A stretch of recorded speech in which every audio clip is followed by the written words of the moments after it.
What is the secret to success? Self-discipline is everything. I'm gonna show you how great I am. The only way to do great work is to love what you do. What are you gonna do? Welcome everyone to another episode of the Train Aid Performance Podcast. I'm your host, Jordan Sullivan, and this is the podcast where we speak with high performers to find out what they do every day to be the best at what they do. Today, our guest is Brad Riddell. Brad is a professional mixed martial artist from New Zealand and is currently signed to the UFC lightweight division. Brad is one of the most accomplished and recognized kickboxers in the world, sharing the stage with combat sport legend John Wayne Parr, and you may even know him from the viral video of him fighting a monk in a kickboxing match. If you haven't seen that video, go and watch it. It is absolutely crazy. If you know the sport of MMA, then you know Brad is one of the biggest prospects coming out of New Zealand. He trains alongside UFC Middleweight champion Israel Adesanya and has been a long-time striking coach of UFC Featherweight champ Alexander the Great Volkanovski. Brad has an undefeated record in the UFC octagon, and many people in the know are placing him to be the next UFC World Champion out of this part of the world. Across this two-part series with Brad, we will talk about Brad's early career, his move from rugby to fighting, how he met his coach Eugene Behrman, how he developed his ironclad mental fortitude, his cutting-edge training methods, and much more. If you're a young athlete, then this is absolutely a chat you need to listen to, so let's get to it.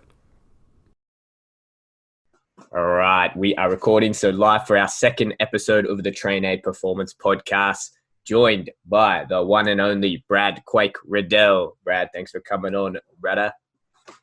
You forced me, so it wasn't much choice. Yeah, I was going to say, I put it to him I wasn't going to work with him anymore, and because I'm such a valuable part of his team, he said, I'm absolutely coming on that podcast. Don't you worry. You're going to cut my calories again. Yeah. Where are you now? You're in quarantine. Whereabouts? You guys not in Auckland, you're in Christchurch? I'm in the finest city the world's ever put on a map, bro. Christchurch. And for those who aren't watching the YouTube video, you won't be able to see, but you do have a roommate floating around somewhere. Who are you bunking in with? Oh, he's eating all the ribs that just got dropped off. There he is. I'll eat. Show that flag in the background. UFC Featherweight, Shane Young. That's a deadly combo. I keep him in line. Yeah, that's it. Brad just went on a bit of a hunting spree. What's that place called that we went to? What's it called? Bass Pro Hunting Store. Yeah, the Bass Pro Hunting Store. Let's quickly explain that, because I think when I went in there, you guys kind of explained it to me, but when you got in there, it was like a whole nother world, a whole nother level. And I think people who are outside of America don't get it. Give us a quick 30-second rundown of what the Bass Pro store is. If you're from New Zealand and Australia, it's like a Westfield of guns and knives and fishing things. You got Westfield, eh? In Australia. Yeah. It's the size of a Westfield shopping mall, but it's just guns, knives, semi-automatic machine guns, fishing gear, hunting gear. It's epic. It's like a playground. And so I bought a bunch of blades, a bunch of flick knives, and got them back in New Zealand. So I'm stoked about that. But it's wild, hey, because it's massive. It's like I don't know from anyone's like the massive Westfield centers, where it's just it's 2 or 3 levels. It's connected to a casino, and there was a little running river thing. And there's literally, guns. It's just semi-automatic guns. It's the most America thing I've ever seen. It was guns and beers and gambling, and then just big dead animals. It was wild. Everything you need in life is in there. Jerky. Yeah. Yeah, for sure. Well, anyway, let's get into it, Brad. So we just got back from Las Vegas. We finished that up. March Madness, which kind of turned into somewhat of a disaster trip. Anyone that follows UFC and the sport will understand what we're talking about. You were prepped to fight Gregor Gillespie. That was a massive thing for you going in. He's ranked number 15 at the moment. He just came off that loss from Kevin Lee. Took about a year and a bit off, and then that was your comeback fight. The prep for Gregor, working with you, your prep for Gregor was immaculate. I was super excited for that fight. Everyone was super excited. But unfortunately, because of COVID and the COVID-19 protocols at the UFC, you did have to withdraw.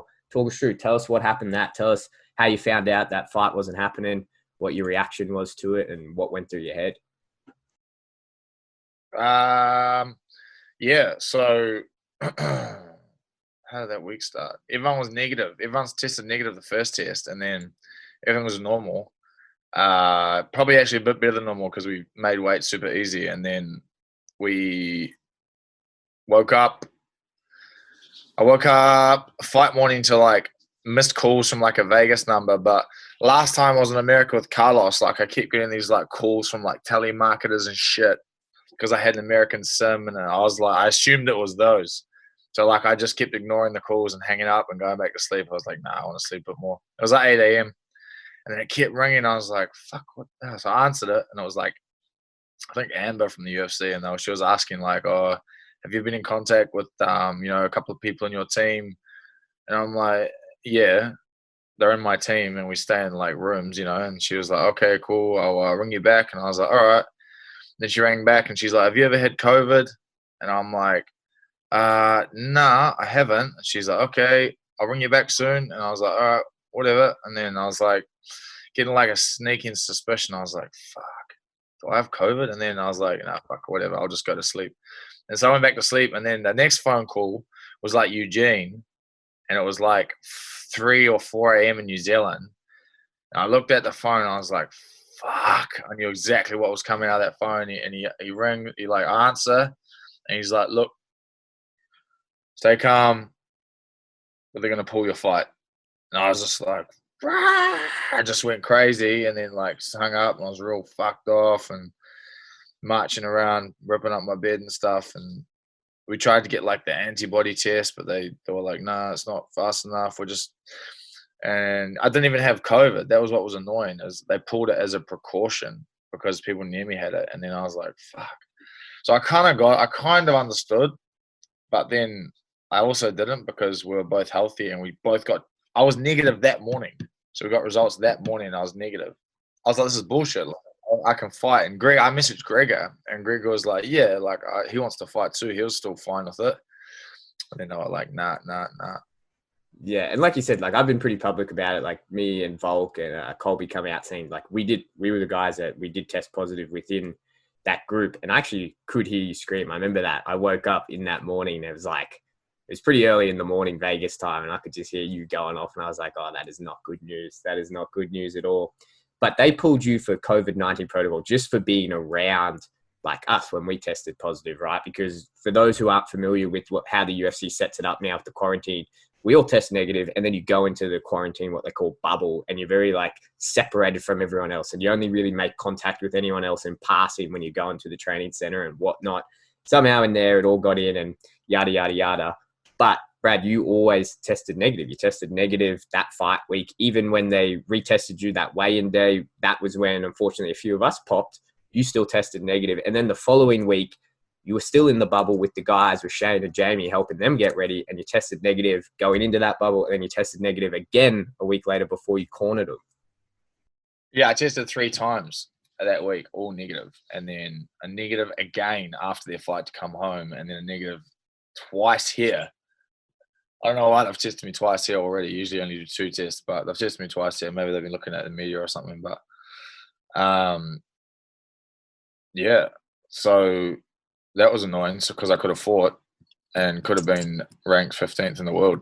So yeah, do you think, we were talking about it, and I don't know if you want to put this out there, but when you were over there with Carlos Olberg obviously went and had his Dana White Contender Series. You and Israel went over. You guys were over there for like, what, 6-7 weeks, even longer? Yeah, 9 weeks, I think. 9 weeks or something. Yeah, 9 weeks. So you shot down to San Diego. You're training with the guys down at ATOS down there. Do you think that you picked it up down there, and is that why you were testing negative, even though we were all in close quarters with each other, like, yeah, separating a bit here and there, but do you think that's why you tested negative? Is you probably picked it up down there, you've got the antibodies, and so you technically can't get it? Yeah, probably. Like, we did get a little bit sick down there. It was cold and we were jumping in the ocean in like their winter. But yeah, the gym we're at, a few people got it for a bit, and then me and Iz and stuff went to LA and we got tested for like that Mike Tyson fight, and we were still negative. But like, maybe, I don't know, maybe it like ran through us real quick or something, and we got the antibodies or something. I don't know. I'll get the antibody test and find out, but hopefully get the vaccine as well. But yeah, man, could have been a huge contributing factor. But like, I had no proof that I'd had it, right? I didn't have like a positive test and then negative now saying that I had the antibodies, because I think if I did, they would have let me fight, because they kept asking if I'd had it. which seemed to be like a major concern of theirs or like a big question. So I guess they were trying to find out if I'd had it. That means I wasn't going to get it. But because I couldn't, I didn't lie. They were like, but even if I did lie, they would have been like, cool, show us the positive like result. I'd have been like, don't have it, and they would have been like, oh, you're lying, and then I just look like a liar from that day forwards, and you can't be trusted. So it's better just to tell the truth. Yeah. What was going through your head in the hours afterwards? So once the UFC called it, they said, you know what, we're not going to let you fight. We know you don't have COVID. We know you've been in contact with people who do have it. We're not quite sure if you've had it in the past before. We don't know if you have the antibodies and you're quote unquote immune to it. What goes through your head in those next few hours? It was a weird feeling, bro. Hadn't had it before. I wasn't too sure how to deal with it. I sort of just sat by myself for a long time. But I just felt a bit lost.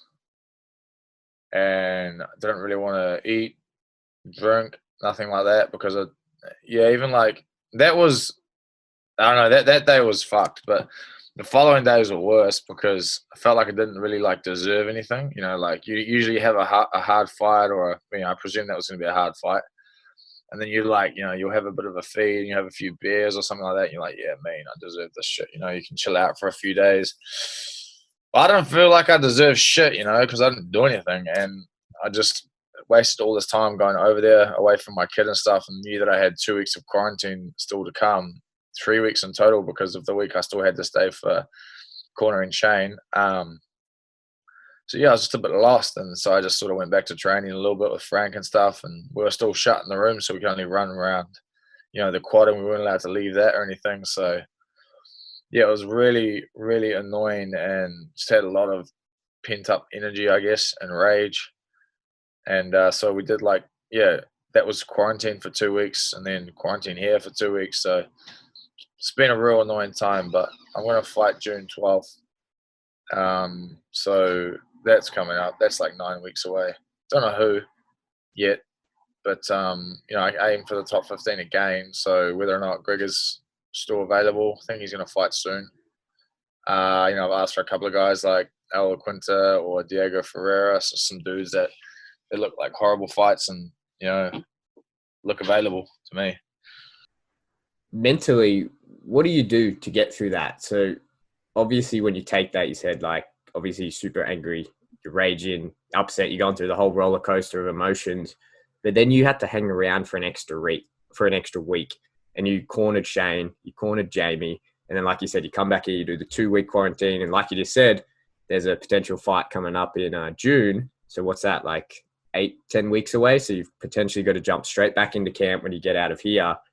Mentally, how do you get through that? How do you go through having that week where you've got to stay focused and then corner the guys and then come back and reset and go, okay, I'm going to do this all again? Well, I was worse having no fight, to be honest. Like having nothing on the horizon was what was like driving me nuts. But now that I have a date and it's not that far away, that's good though, because now I have some direction and like a goal again. But the week after the fight with Shane, the first couple of days were like a bit stink, because we're still a few days out from Shane's fight, and we were all kind of still stressing out whether or not Shane was going to get COVID or Jamie was going to get COVID. That's what we were waiting for. We were like, oh man, they're going to ring us one day and tell us that those two guys have it, and then they're not fighting. I'm going to be like, fuck, this trip is the worst. But then, fortunately, they didn't get it. So when they tested negative again, I was like, all right, cool. So I just sort of put my energy into Shane and, bullied Lopez most of the week and with Frank, and just try to distract myself a little bit. So it wasn't too bad. And we managed to change our voucher to get home a little bit earlier, a hell of a lot earlier. If we still had our original voucher, we'd still be there till the 10th.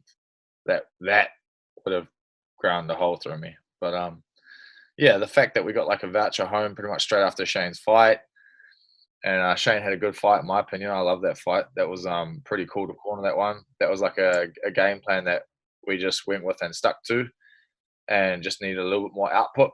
I think we could have won that one, but that was a cool fight to corner. It's like playing a little video game. Yeah, it was a pretty miserable trip, I suppose, at the end of it. But like you and me spoke about, there were a few positives to take out of it. And you and I spoke about it too. It's like, that was another trip that we went down to lightweight. We made the weight, got on the scale. Like, just from our end, that's a real positive. I was super happy with the prep, and it just opens up more doors to improve for your next camp. How was your prep in all other areas for Gregor? Because obviously Gregor's super tough, one of the best, if not the best. Probably him and Islam are probably the two best wrestlers in the lightweight division. What was your prep in all the other areas like for him? It was mean, to be honest. Like, we had like a really cool game plan that I was excited to have a crack at. You know, usually I have like a game plan as a rough guide, and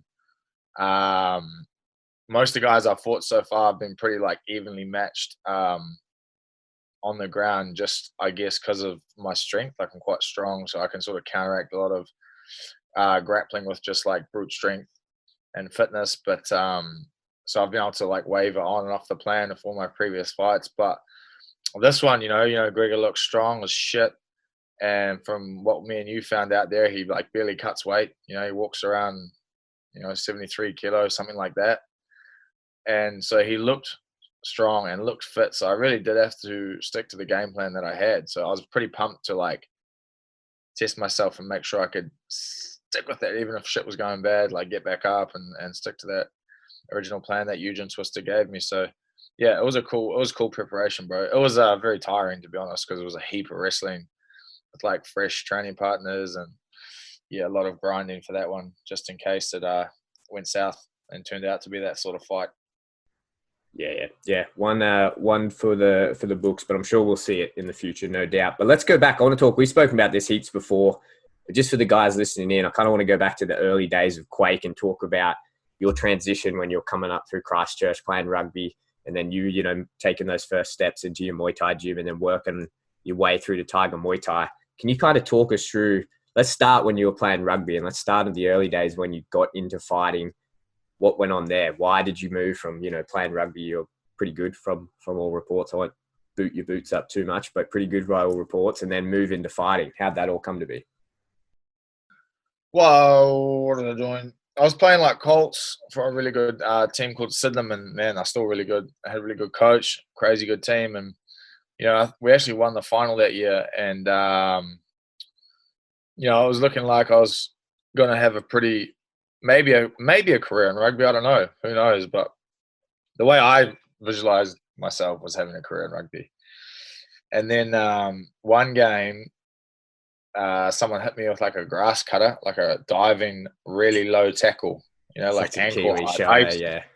I used to do them. No, fuck, they're dangerous. But he hit me real good in the ankles, and he snapped my left leg completely in half. Like, the bone was completely broke, and it was just hanging on by the skin. And so that sucked. And I went to hospital. But the thing is, I had like a fight for like a South Island title or something, maybe the following week or a couple of weeks later. And like, I was like gutted. I was so gutted about that. That's all I could really think about, was that I didn't get a fight for the belt. And they put a heap of plates and screws in my leg, and it got fixed up. And when I got out of hospital, the whole time in there, I was just thinking about fighting all the time, and I was watching heaps of fights, and I was like, man, I need to get out of this place. And a mate of mine was going to Thailand, and so I was like, fuck it. When I get out of here, when I get out of this cast, I want to go to Thailand. So got out of the cast, like, I don't know, I think it was like 6 weeks in the cast. It was quite a long time.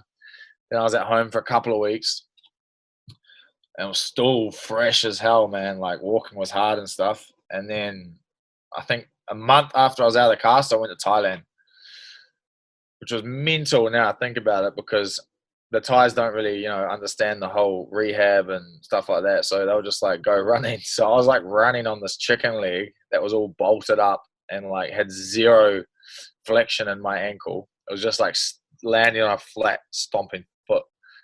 And that was pretty much my rehab, was just like Thai style training, which was mental.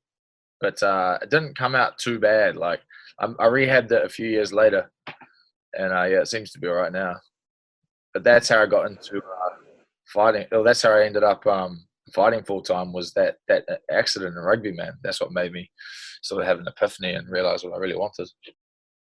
So if you were playing Colts, you would have been like, what, 18, 19, around there? Yeah, I was I just first year out of school. So I was 18. Yeah. I was in Thailand when I was 18. Crazy place to be when you're 18, that's for sure.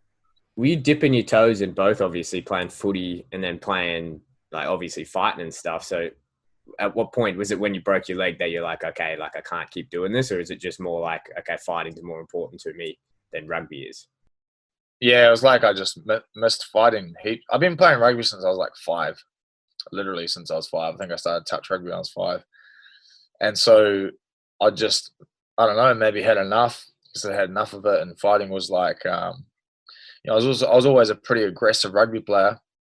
Didn't mind getting into a biff and stuff, but and just fighting suited me. Fighting really suited me, and I like the style of training, and yeah, the adrenaline. Got a lot of adrenaline from it back then. So I just wanted to change, bro, and so I went. I ended up, Now I'm still here doing it. I guess it was just as long as I played rugby, about 15 years. So you went over to Thailand, you were 19, went over. Were you fighting professional at that stage when you went over there? Nah, man. When I went over there, I'd had 2 fights, I think. And then the third was supposed to be that South Island title because, I mean, it's pretty hard. It was back then, it was hard to get fights because there wasn't many going around. It was a pretty weird sport to do. I was busy in Auckland, but I just didn't know that yet. And so I went over there with like 2 fights, stayed there for a couple of months, and had a fight just before I left. Had a pro fight just before I left, and then I came back here. Well, I guess there's only pro fights there, right? Because you get paid there even when you're a kid. So yeah, I had a fight there. I came back, and I had a couple here. Moved to Auckland, had a heap up there, and then moved back to Thailand from like 22, something like that, 21, 22, and stayed there for like a good 4 or 5 years. So 21 to 22. So that's like what, till you're 26, 27. And that's when you're kind of spending all that time at Tiger Muay Thai and you slowly transition into the head Muay Thai coach over there. Oh, kickboxing, definitely not Muay Thai. I was like teaching like sort of a weird hybrid kickboxing Muay Thai style there, man. Yeah, and between like 18 and 21, 22, I just go back and forwards. I just come back here and work, get money, go back there, spend it all, come back, work, put up jib, go back there. And yeah, I had a really good gym in Auckland too, but I didn't start teaching until I think like 25 or 26. And I was shit. Like I was a shit coach then, bro. I don't know what I was doing. Why'd you get into the coaching? Was it the cash? Was that why you're doing it? It's like, hey, if you want to make more cash, or what got you into the coaching? Because that's early. That's early to get into coaching, right? Yeah, Roger Huerta, bro, told me to do it. He was like no, everyone watching this will know who Roger Huerta is, but he was like the UFC man, in his day. I think he actually he just fought a couple of days ago, bro, on Bellator. That dude will always be down for a scrap till the day he dies. He's wild, man. Mexican dude. But yeah, he called me. I was at home, and he was like, the current coach there got sacked, and they were like, oh, he was like, man, you should come back and teach because you're always coming back here, and you're pretty good at fighting. You should coach. And I was like, oh, man, I don't know how to coach. And he's like, no, I'll back you. He was coaching at the time. He's like, I'll help you. I'll teach you how to do it and help you with coaching. And I was like, oh shit. But then that was like my way out, right? That was my way to not have to come home and have to work, bro. That was my way out of working. I could just train full time. So I was like, it wasn't like much money, man. I think I got paid like $1,000 a month, $1,500 a month, something like that. But that was heaps over there. That's all you needed there. And I was like, yeah. And then I was fighting too, so I was getting paid to fight. So I was like, yeah, mean. So I moved back, started coaching, and I had no idea, bro, what to do. I remember like paying for like heaps of online striking coaches courses, trying to teach myself how to teach, watching heaps of stuff on YouTube. I was watching Roger teach like MMA and stuff, and all my mates over there came to my classes because at the start everyone was like, who the hell is this guy like teaching the kickboxing class? Like all these Russians and Brazilians and Chechens and stuff all come in this class, like, and, those guys are like big on proving yourself. So I was like, fuck. And so all the boys would turn up to my classes, make sure I looked busy, help me. And yeah, man, that's how I sort of developed from there. Did you feel like you had a bit of imposter syndrome when you started off in those classes? Yeah, bro. I was faking it till I made it hard. So if you were doing that, what was the lifestyle like? You said you're making $1,000 a month, and that's pretty good living. What's the lifestyle over there in Thailand while you're going through all of this? It was cool, bro. Like I was like more driven to be able to fight as much as I could. That's why the lifestyle's mean. Like, I mean, I taught 2 classes a day. I worked 2 hours a day, like compulsory. But I held shitloads of pads, bro. I'd hold like 4, 5, 6 sessions a day, like 5 or 6 hours of pads because. Okay, what else do you do? You know what I mean? Like I wanted to make money as well. You know, I wanted to. I think I got paid like $50 or $60 a private for an hour of pads. But man, I used to get the dudes that they always used to hit so hard. Like always fighters, man. I always got fighters, and they'd be bashing me for the whole hour. So I got real conditioned doing that. And for quite a while, when I was like maybe 26 or so, I didn't train quite as much. It like really impacted my training because I was just beat from holding pads and stuff all day because I was like chasing the money pretty hard. So I'd train like once a day, and then I'd like use all that pad work and stuff as like conditioning, and because I'd just like kick them and hit them back and stuff. So I'd practically spar for like 4 hours straight. And then sometimes I'd want to do sparring or like drilling in their session. So yeah, man, I was a workhorse for a while. Yeah, I know we've gone over all of this before, so it's like kind of like beating a dead horse. But just for the guys listening, what I want to get out of this is I want to ask you is what effect do you think or what impact did that have coaching so early in your career to when you actually came and you dropped this and you went full time? Because it is early. And when you watch you fight, or if you've talked to you about fighting, you're super analytical, and you're way more analytical than a lot of fighters even, and you break things down and you see things that I think a lot of fighters just don't see, or they don't seem to have the level of fight IQ that you have. How much of an impact did doing all of this coaching while you're in Thailand have on that? Oh, heaps, because you know, I thought I was pretty good at fighting until I started coaching and like finding a lot of stuff and learning a lot of new techniques and stuff. And then I found out that I was just like really fit and tough, and I could hit hard. That's what I learned when I started coaching. I was like, man, I'm really not that technically good. I'm just like a brute. And so, yeah, when I started having to teach myself how to coach, it made me a way better fighter, man. Made me a way better fighter. And then I got heaps of people sort of coming to me asking them to like watch their opponents and stuff like that. So I was like, oh shit, trying to teach myself like game plans. And you know, I had like a lot of other coaches that would come in and out with like their own fighters as well. Like one guy in particular I always remember was a guy called Pat. He used to come over with Andrew Holbrook, who's a UFC fighter in my weight. I'm not sure if he's still in there, but Pat was, I think it was McPherson. He was a boxing coach. And man, that guy had a real good brain on him. And he ran a gym in America that was like free of charge. It just like taught delinquents and naughty kids and stuff like that. He was such a good dude, bro. And he taught me a lot. You know, he used to hold pads to me, and he taught me a lot about coaching and breaking fights down. So I had people like that would pop in and like teach me, bro. Just I'd get coached by coaches, and I'd train with them and learn as I was training with them and stuff like that. And that's where I learned a lot of my stuff in MMA as well. Before I was at Citykickboxing, was Russians wrestling coaches and stuff. The coaches quite often come over with their students in that place, especially from Eastern Europe. And there was another one, bro. There was another guy called Damir. Damir's coach and Alexei, his coach, used to come over with them. This bald fella, and he was mean, but he didn't. At the time, he didn't have a heap of English, but he would teach me just by showing me, like wrestling and wall work and just real basic stuff that was really fundamentally sound. And so, yeah, man, I was like spoilt for choice of who to learn from. And like, yeah, like George, Roger, and all them too, man. Those guys would be in the game forever. Did you realize, like at the time, that you were kind of getting this MMA apprenticeship going? That you were kind of seeing this? Did you have a vision for yourself and say like 4 or 5 years, yeah, I want to fight in the UFC, I want to do MMA, I want to do all this, and I'm going to soak up all this? Or were you just kind of just going with the flow, running with the moment? Yeah, I was just living, bro. I was just living. Like the first time, I remember I was with Woody when I was at another gym. I was at a Thai gym. I wasn't even at Tiger yet, bro. And he was like, "Oh, we're just gonna go have a feed with my mate Roger." And I was like, "Yeah, man." So I went with him. I met Roger. I didn't even know who Roger was, bro. Like he was famous as, you know, then. And I was just sat with him, this like tattooed dude, and he was like real cool.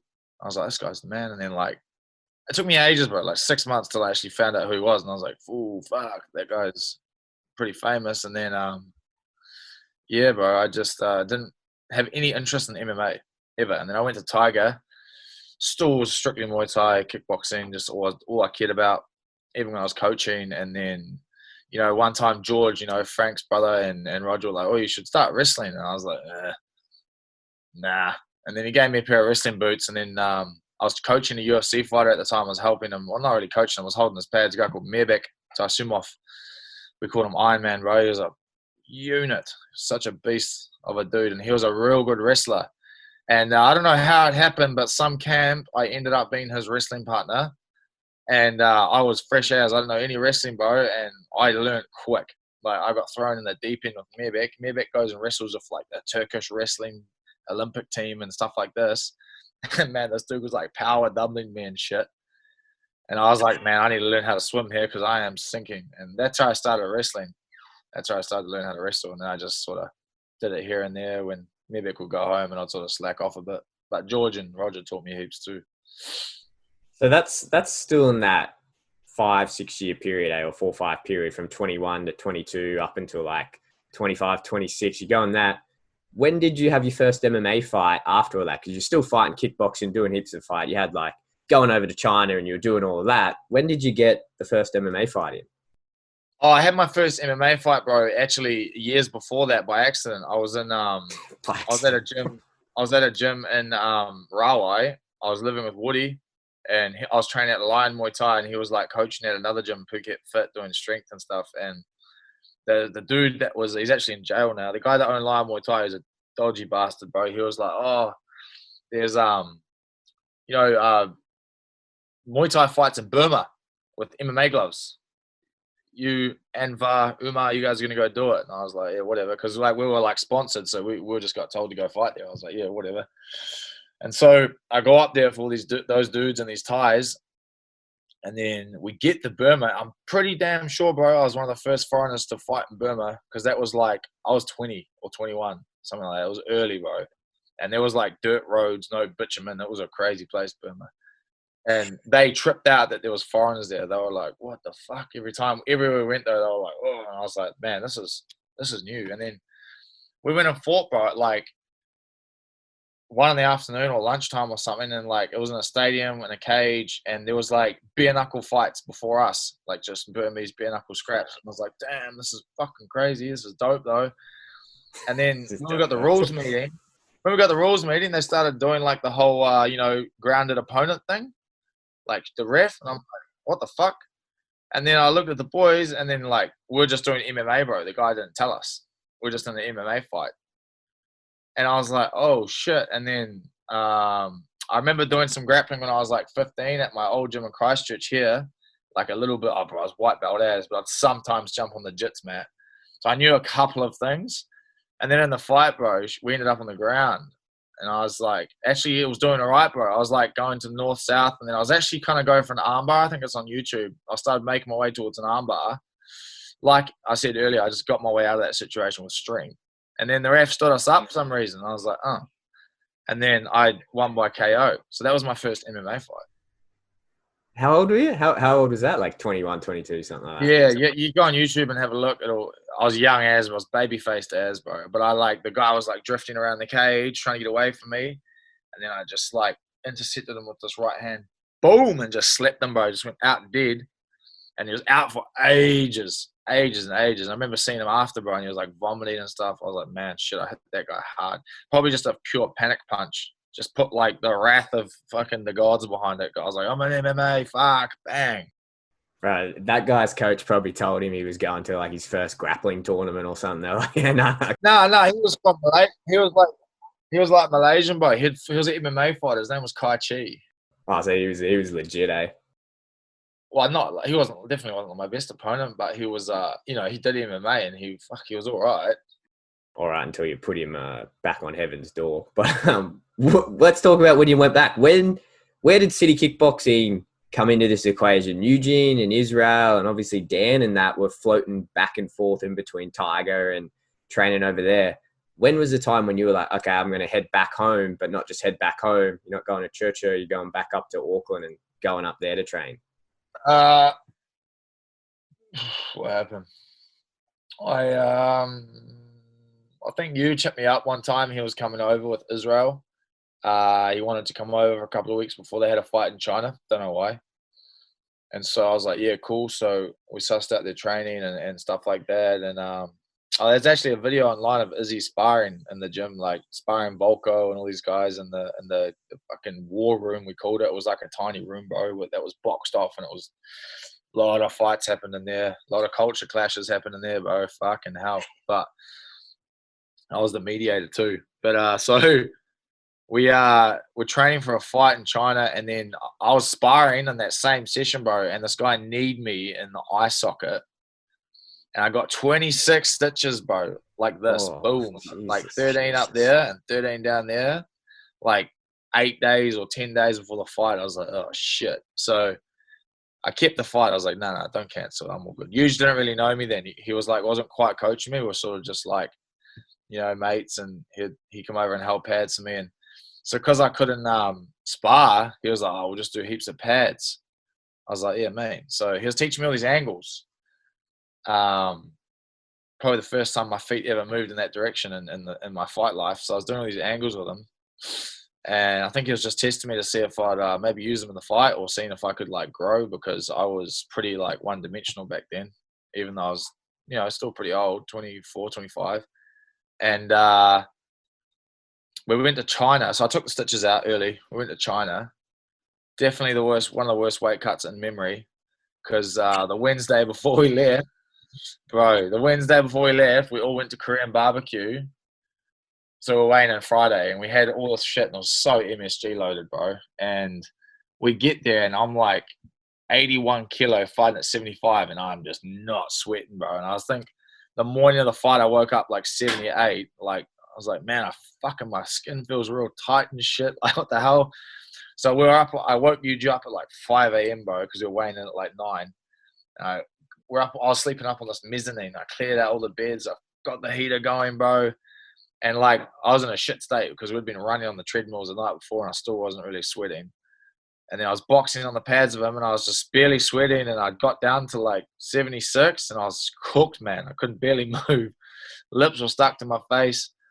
I just went and sat in the shower with the shower pointing at the wall, running boiling hot. So I was making like a steam room. And I was just sitting there thinking, oh, fucking when I miss weight.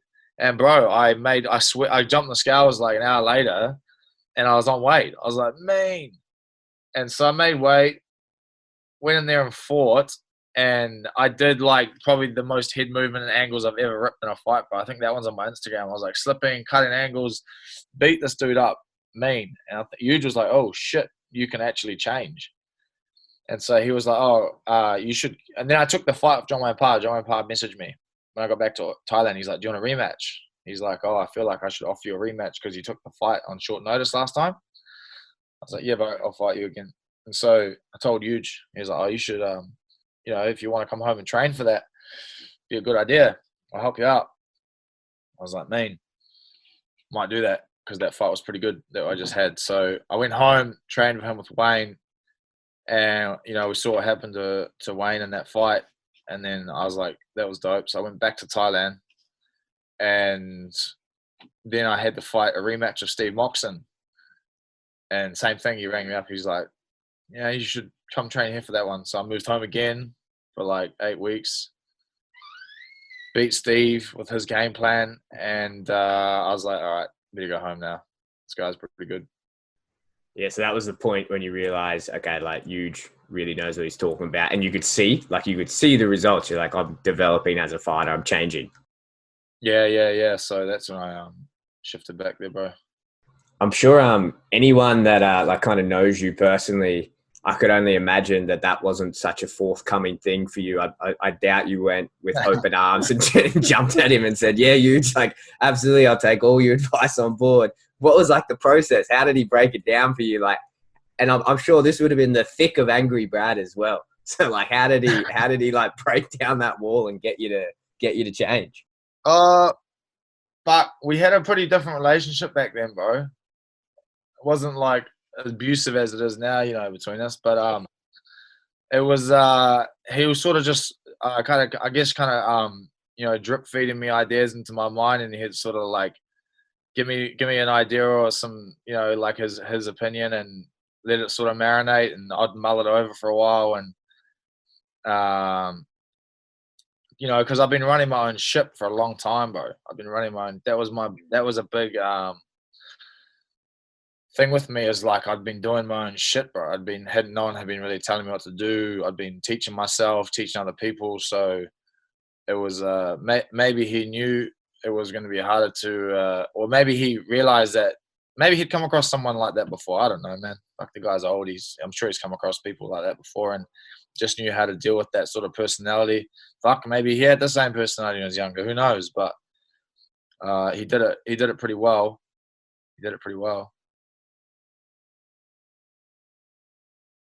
Were you missing that coach or mentor or role model figure, do you think, like looking back on it now? Yeah, I definitely was. Like, I had some really mean coaches at Liga when I was younger. I was doing Muay Thai. I had like Dan Hatch and Steve Harm and Richie and Tony. I just had like monsters, bro. And I just turn up to the gym, and then I'd just do what they said. And I fought mean then too. And so some days in Thailand, man, I didn't want to train, and there was nobody telling me there to go to training. So if I was like tired or like worked from holding pads and stuff, just go home, bro. Like, I was the boss of me. And so it was nice to like move home and just train sort of monotonously. That's funny, and I think we'll probably break this up into 2 podcasts. So I'm just gonna say this here, so we can probably cut that recording and start the second one. And there it is, part 1 of our 2-part chat with UFC lightweight Brad Quake Riddell. If you guys are enjoying this talk, I highly encourage you stick around for part 2, where we will be deep diving into Brad Riddell's psyche. We'll be talking about how he developed such a strong mental fortitude, the influential figures and coaches in his early career, why he puts so much emphasis on recovery, what his internal and external motivators are, and we'll be talking about his advice for young fighters who are coming up and want to get in the position that he is in. Thank you guys for listening in, and I'll see you guys for the next episode of the Train Aid Performance Podcast.